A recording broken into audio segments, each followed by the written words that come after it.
It is hard to believe that a country nearly the size of California and Texas combined can contain almost every iconic landscape found in Africa. Across its nearly 947,000 square kilometers are the continent's highest mountain, Africa's largest freshwater lake, grasslands that host the greatest land-animal migration on Earth, and more than 1,400 kilometers of coastline along the Indian Ocean, including the famous Zanzibar archipelago. Yet even in a land that seems so richly blessed by nature, millions of people still have to walk several kilometers to collect water. For many communities, the course of an entire year still depends on whether the rainy season arrives on time. This is Tanzania. Located on the eastern coast of Africa, Tanzania is home to around 70 million people from more than 120 ethnic groups. Each community has its own identity, but together they have shaped the Tanzania we know today. To understand this country more deeply, we will begin with the major historical milestones that shaped the land.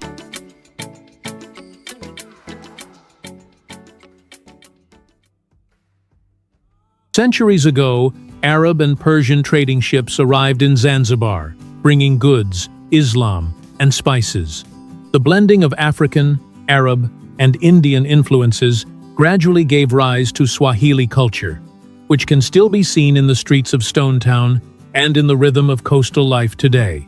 By the 20th century, Julius Nyerere used the Swahili language and a strong sense of community to unite more than 120 ethnic groups into one nation. But how have that history and unity become part of everyday life? To find the answer, we need to step into the villages, markets, and homes where Tanzanians live, work, and adapt to their land each day. Before daylight has fully broken, the faint sound of bells tied around the cattle's necks can already be heard through the still morning mist. The thorn-covered gate of the boma slowly opens, and hundreds of cattle begin moving toward the horizon. In this part of the world, each new day begins with these walking savings accounts. Another thing that amazes me is that the Maasai have almost no need for maps. They read the grasslands the way many of us read road signs. By looking at the color of the grass, animal tracks, or the water holes left behind after the rainy season, they know which direction to lead the herd that day. Back in the village, the women begin a different journey. Balanced on their heads are yellow water containers, holding about 20 liters each. Some must walk several kilometers, while others travel more than 10 kilometers during the dry season, simply to bring home enough water for the entire family. When they return, they continue milking the cows, preparing meals, and repairing the walls of their homes with a mixture of mud, dry grass, and cow dunga, traditional building material that keeps the houses cool during the day and warmer after nightfall. By late afternoon, the cattle quietly return to the boma before sunset. The wall of acacia thorns surrounding the village is not meant to keep the cattle inside, but to make lions and hyenas hesitate in the darkness. For the Maasai, living in nature means becoming part of it. Leaving the wide grasslands behind, the landscape before you suddenly opens in a completely different way. The water stretches so far that the horizon almost disappears. Without knowing where you are, it would be difficult to believe that this is not an ocean. But Africa's largest freshwater lake, the largest tropical lake in the world, and the world's second largest lake by surface area, after Lake Superior in the United States, drop a leaf onto the water. You might imagine that it will simply drift quietly across the lake. But given enough time, that leaf could begin a journey of more than 6,600 kilometers, joining the Nile River and flowing through several countries before finally reaching the Mediterranean Sea. It is hard to believe that part of the river that nourished Egyptian civilization for thousands of years begins in these peaceful waters. From the surface, everything appears calm. Only when the calls of waterbirds rise from the reed beds, a hippopotamus suddenly surfaces to breathe, or distant ripples appear as a crocodile silently moves through the water. Do you realize that an entire world is in motion beneath the surface? Perhaps that is why Lake Victoria's greatest treasure is not simply its enormous size, but the unique forms of life that nature has given to this place alone.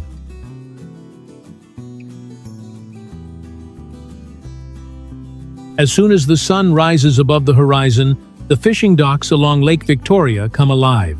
Wooden boats arrive one after another.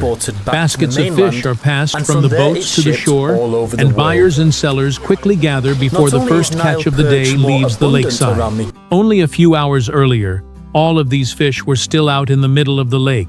For the communities living around the lake, the water is their farmland. At around 2 or 3 in the morning, while most of the village is still asleep, the fishermen have already left the shore so they can cast their nets before sunrise, when the fish are most active. At Lake Victoria, people do not simply learn how to fish. They learn how to live according to the water. A strong wind, a day of heavy waves, or a change in the fishing season can determine whether they return home with boats filled to the brimmer with almost nothing at all. Did you know there are places where, if you stand still for just a few minutes, you can feel an entire city moving around you? Dar es Salaam is one of those places. Dala-dalas move one after another along the main roads, crowds continuously flow toward the city center, and the seaport keeps welcoming ships from across the Indian Ocean. What impresses me about Dar es Salaam is that the city has not erased what was already there in order to become modern. Between the new buildings, Kariakoo Market is still packed with buyers and sellers. Along the sidewalks, fruit carts, small food stalls, and street vendors continue to create the familiar scenes of everyday life. Tanzania is changing quickly, but daily life is keeping pace with the city in its own distinctive way. But while Dar es Salaam reveals a Tanzania in motion, Zanzibar tells the story of a Tanzania that knows how to preserve its past. But to truly understand life in Tanzania, do not simply watch people work or listen to their story. Sit down and share a meal with them, because every dish carries the flavor of the land, family memories, and the way people here share life with one another. Despite the name pizza, Zanzibar pizza is nothing like the famous Italian dish. The dough is rolled thin, filled with meat, eggs, onions, vegetables, and spices, and then fried directly on a hot griddle. Commonly found along the streets of Zanzibar, this dish reflects the blending of the many cultures that have passed through the island. It is a simple street food, yet it is much like Zanzibar itself, a place where different worlds meet and create a new identity. Made with only cornmeal and water, ugali is simple, yet it is an essential part of life in Tanzania. The mixture is cooked until it becomes thick and firm. Then small portions are shaped by hand and eaten with fish, meat, or vegetables. Over many generations, ugali has become closely tied to family meals and everyday life. It reminds us that a culture is not always built around luxurious dishes, but often around the foods that nourish people each day. Zanzibar pilau is a distinctive rice dish that most clearly reflects the island's long history of trade. The rice is cooked with spices such as cinnamon, cloves, cardamom, and cumin, creating a rich and memorable aroma. These spices do more than give the dish its flavor. They also tell the story of Arab and Indian merchants who once sailed across the sea to Zanzibar. Each meal, therefore, becomes part of the memory of the trade routes that connected East Africa with the wider world. A plate of pilau carries not only the taste of spices, but also the mark of an ocean that once helped shape Zanzibar's history. But the flavors on the table do not appear on their own. Every grain of rice, cassava root, and spice comes from this landand. Behind those dishes lies a vast, wild Tanzania, where nature still quietly determines what people can grow, what they can eat, and how they can live. Let us begin this journey with a simple picture. Before you lies a valley, so vast that its end is almost impossible to see. Steep cliffs cut across the land, stretching through layer after layer of highlands before disappearing into the horizon. It is hard to believe that this landscape was not created by a river or a single earthquake. This is the Great Rift Valley, one of the largest rift valley systems in the world, and Tanzania sits along one of its most important sections. Around 25 to 30 million years ago, the Earth's crust here began to stretch and slowly pull apart. The process happened far too gradually for any human being to feel, but over millions of years, it completely transformed the face of this land. The highlands, lakes, and volcanic remains we are about to explore all began with that quiet movement. Perhaps before creating the remarkably diverse Tanzania we see today, nature spent tens of millions of years writing the opening chapter of this land. Few people would imagine that just over 300 kilometers from the equator stands a mountain covered with ice and snow throughout the year. At first, this seems to go against everything we know about the tropics. But in Tanzania, things that appear impossible often exist quite naturally. At 5,895 meters, Kilimanjaro is the highest mountain in Africa and the tallest freestanding mountain in the world. Yet what impresses me most is not its height. It is the feeling that, as you climb its slopes, you are traveling through several different worlds. At the foot of the mountain, the air is hot and humid. Thick tropical forests cover the slopes, where black and white colobus monkeys move through the treetops, blue monkeys search for food below, and bushbucks, small antelopes, and buffalo quietly hide among the dense vegetation. Bird calls echo from every level of the forest, making this a place that is almost never truly silent. But as you climb higher, the forest begins to change. Clouds slowly swallow the trail, the trees become shorter, and eventually they disappear. The sound of birds also grows faint. In the end, only rocks, patches of lichen clinging tightly to the ground, and the ice and snow covering the summit remain. During a journey of only a few dozen kilometers, you pass through several climates and ecosystems that would normally require crossing an entire continent to experience. Yet the greatest value of Kilimanjaro is not simply that it is the roof of Africa. Its true value lies in the ice and snow at its summit. During each rainy season, the mountain's ice, snow, and forests hold water and slowly release it toward the plains through hundreds of small streams. For generations, this water has sustained the coffee gardens, banana farms, and villages of the Chaga people. Unlike the Maasai, who must travel in search of water, the Chaga learned how to bring water to themselves. They dug a network of irrigation channels from the streams of Kilimanjaro, turning the steep mountain slopes into one of Tanzania's most fertile farming regions. Every morning, Chaga villagers walk along these channels to inspect them and make sure the water continues to flow. What I like most is the way they grow their crops. Tall banana plants provide shade, coffee grows beneath them, and beans, potatoes, and many other food crops cover the ground. Each layer of plants has a purpose, holding the soil in place, providing shade, and preserving every precious drop of water at the foot of the mountain. But Kilimanjaro is also changing. The ice at the summit grows thinner each year, and the streams are no longer as full as they once were. The Chaga cannot keep the snow from disappearing, but they can help each drop of water remain at the foot of the mountain a little longer by caring for the ancient irrigation channels and protecting the trees that have sheltered this land for generations. Leaving the freshwater lakes of the mainland behind, you now face the deep blue waters of the Indian Ocean. When you arrive in Zanzibar, the first thing you notice may not be the color of the water. It may be the scent of sea salt, mixed with the fragrance of cloves drifting through the breeze. Close your eyes for only a few seconds, and you will understand why this small island has long been known around the world as the Spice Island. Just beneath the clear blue water are coral reefs that have quietly protected the island for thousands of years.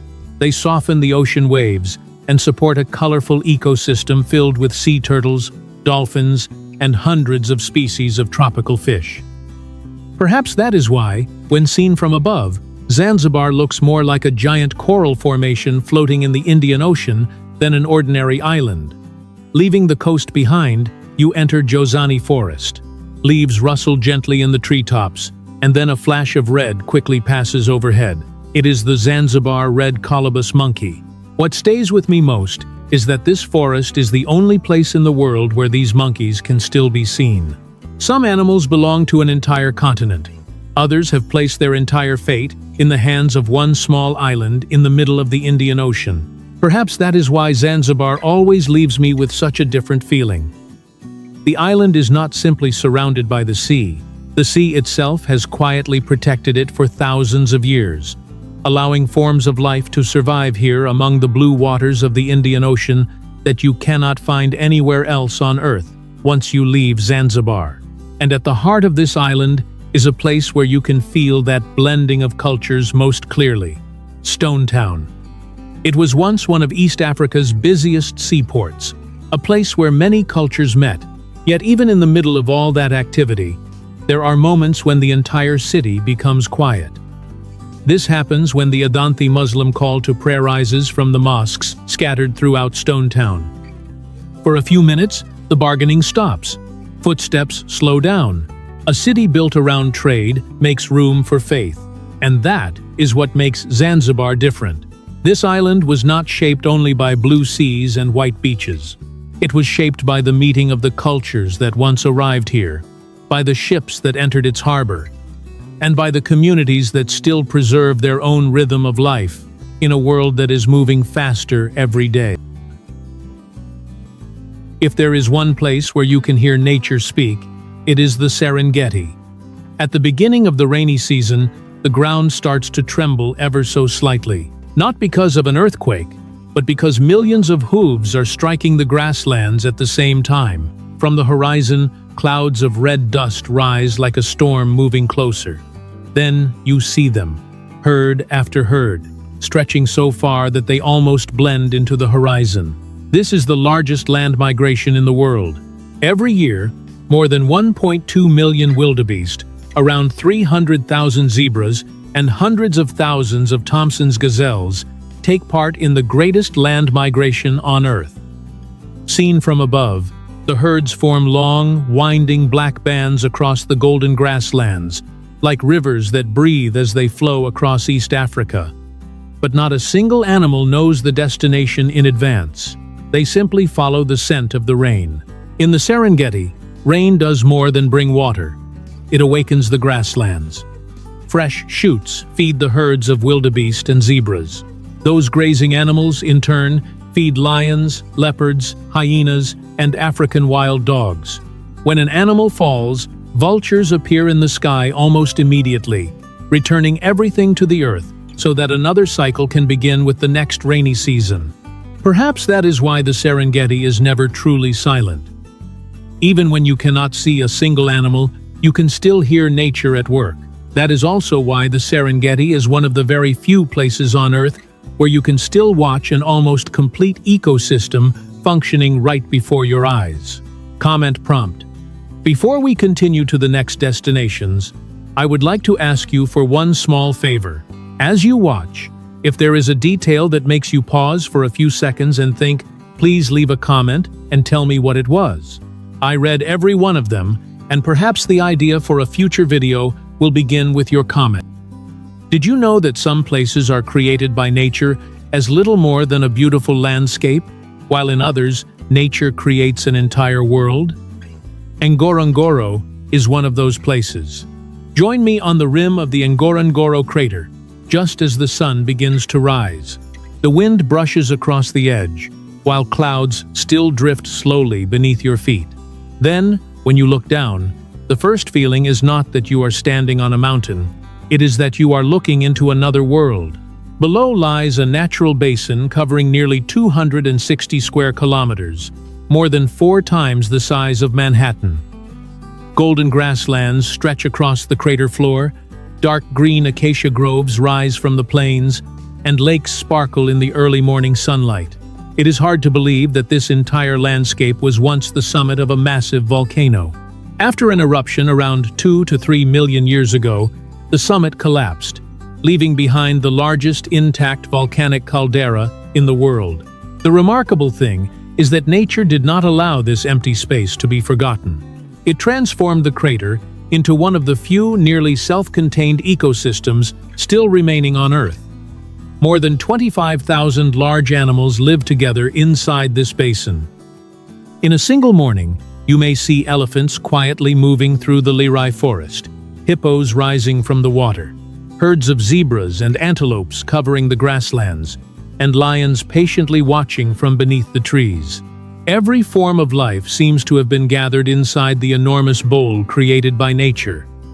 And then there is one animal that makes ngorongoro more precious than almost anywhere else: the black rhinoceros. This is one of the last strongholds in East Africa for a species standing on the edge of extinction. If Ngorongoro is no longer safe enough to protect them, the world will lose one of the black rhino's final strongholds. For many conservationists, that would not simply mean the disappearance of an animal. It would mean the closing of a chapter in Africa's wild history. Perhaps that is why Ngorongoro has never been just another destination. It is a reminder that somewhere on this planet, there is still a corner of the world where nature continues to live almost exactly as it did thousands of years ago. But Tanzania is not shaped only by what lies on the land.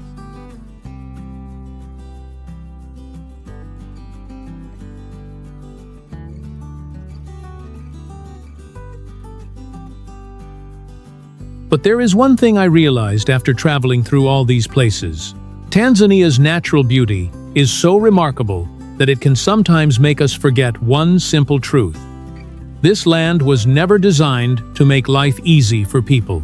In some years, the rains arrive only a few weeks late. But for the Maasai, those few weeks can mean the difference between a healthy herd and cattle so thin they can no longer stand. The grasslands turn from green to yellow, the water holes slowly disappear, and the journey to find water becomes longer than it was the year before. Yet even when the rains return, nature does not suddenly become gentler. People may spend months caring for a field, only for a passing herd of elephants to destroy everything in a single night. For livestock owners, lions can still prey on their animals. Along lakes and rivers, crocodiles and hippos remain a constant danger. In Tanzania, people do not live apart from nature. They live right in the middle of it. In recent years, these challenges have also become harder to predict. In many photographs taken several decades ago, the summit of Kilimanjaro appeared almost completely white. Today, that white covering grows smaller every year.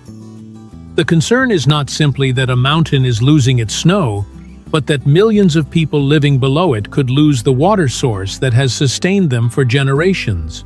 At the same time, the rainy seasons have become less predictable, making farming and livestock raising increasingly uncertain. And nature is not the only challenge. Just a few hours beyond the major cities, the pace of life can change completely. In many rural areas, clean water, schools, and medical care are still not easy for everyone to reach. Tanzania is developing day by day, but not every part of the country is moving at the same pace. And perhaps it is these very challenges that make me truly curious about the people of Tanzania. How do they wake up each morning in a land that can be so generous, yet so unforgiving? Like prompt. If you are still with me at this point, thank you very much. A simple like will help more people discover stories about places such as Tanzania. And now, I would like to introduce you to the people who live on this very land.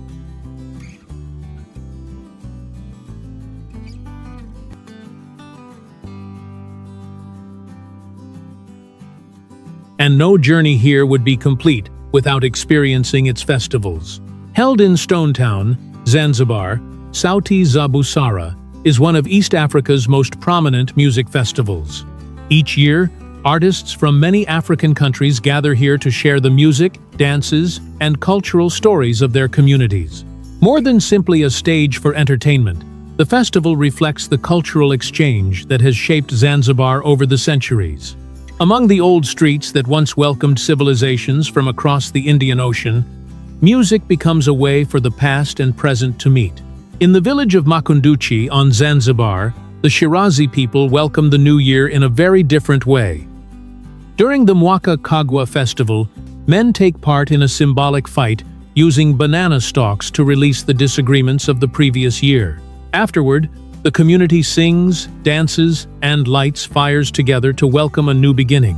Behind this seemingly unusual ritual is the belief that every conflict should be left behind, so the community can enter the new year in harmony. Held in the Ngorongoro region, this festival brings together many Tanzanian communities to present their cultures. Traditional dances, distinctive clothing, handicrafts, and folk music help each generation continue preserving its own identity. In particular, the presence of the Maasai offers a familiar image of a community that still maintains a way of life closely connected to nature. The festival shows that the diversity of Tanzania's more than 120 ethnic groups is not a source of separation, but part of what creates the nation's shared identity.